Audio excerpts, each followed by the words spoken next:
Hello friends, मेरा नाम है अजीत सिंह बाटी और आपका मेरे चैनल आई प्लैनेट जर्नी पे स्वागत है। इस वीडियो के अंदर हम रसिया बालम कुंवारी कन्या मंदिर विजिट करेंगे और रसिया बालम और कुंवारी कन्या के इतिहास के बारे में जानने की कोशिश करेंगे। दोस्तों, बालम रसिया ने ही माउंट आबू और दुनिया भर में विश्व प्रसिद्ध दिलवाड़ा जैन मंदिर की रूपरेखा बनाई थी। माउंट आबू बालम रसिया यानी भगवान विष्णु के आजीवन प्रेम करने के बावजूद कुंवारे रह जाने का गवाह है। पौराणिक मान्यताओं के मुताबिक भगवान विष्णु ने ही बालम रसिया के रूप में अवतार लिया था। भगवान विष्णु का एक अवतार, उनका एक मनमोहक रूप बालम रसिया। ऐसी मान्यता है कि भगवान विष्णु का यह अवतार गुजरात के पाटन में एक साधारण परिवार में उनका जन्म हुआ था। विष्णु भगवान के जन्म के बाद ही पाटन के महाराजा, उनके मंत्री वस्तुपाल और तेजपाल ने माउंट आबू में दिलवाड़ा मंदिर के निर्माण की इच्छा जाहिर की। ये बात पूरे राज्य में आग की तरह फैल गई और भगवान विष्णु के नए अवतार बालम रसिया ने महाराज के इस बात को सुना और वो वस्तुपाल और तेजपाल के पास इस मंदिर की रूपरेखा लेकर पहुंच गए। लेकिन दोस्तों, बालम रसिया को अभी कड़ी परीक्षा से गुजरना था। वस्तुपाल ने बालम रसिया से कहा कि अगर ऐसा ही मंदिर तैयार हो गया तो वो अपनी पुत्री की शादी बालम रसिया से कर देंगे। भगवान विष्णु के अवतार बालम रसिया ने इस प्रस्ताव को हाथों हाथ स्वीकार कर लिया और मंदिर को ऐसा बनाया कि देखने वाले की आंखें चकाचौंध रह गई। पौराणिक कथा के अनुसार बालम रसिया की होने वाली दादी सास ने छल कर दिया और शादी करने के लिए एक और शर्त रखी। उन्होंने शर्त रखी कि अगर एक रात में सूरज निकलने से पहले अपने नाखूनों से खुदाई कर मैदान को झील में वो तब्दील कर देंगे तो अपनी पोती का हाथ बालम रसिया के हाथों में दे देगी। अगर एक रात में सूरज निकलने से पहले अपने नाखूनों से खुदाई कर मैदान को झील में तब्दील कर देंगे तो अपनी पोती की शादी वो बालम रसिया से कर देंगे।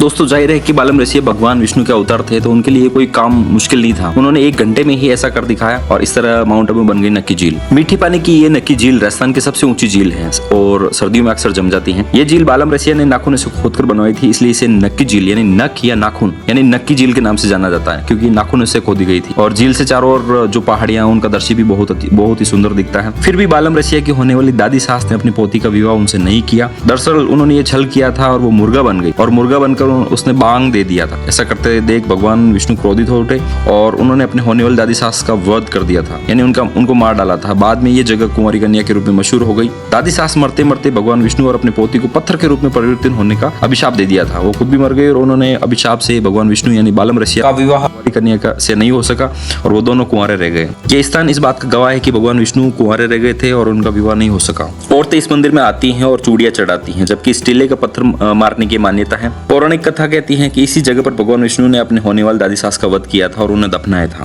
और तब से दोस्तों, जब कोई श्रद्धालु इस मंदिर में आता है तो इस टीले पर पत्थर मारता है और ये जगह गवाह बनी है बालम रसिया के आजीवन अविवाहित रहने की। तब से इस टीले को प्रेम के एक अद्भुत प्रतीक के रूप में आज भी याद किया जाता है। और वैलेंटाइन आज का नहीं बल्कि सदियों पुराना है, लेकिन प्रेम की एक मिठास समाहित किए हुए हैं जब भगवान विष्णु यानी बालम रसिया के जाने के बावजूद भी उनकी शादी नहीं हुई और वो आजीवन कुंवार रहे थे। तो दोस्तों, ये है कुंवारी कन्या और बालम रसिया का मंदिर और उनका इतिहास। तो बने रही वीडियो में। Thank you very much.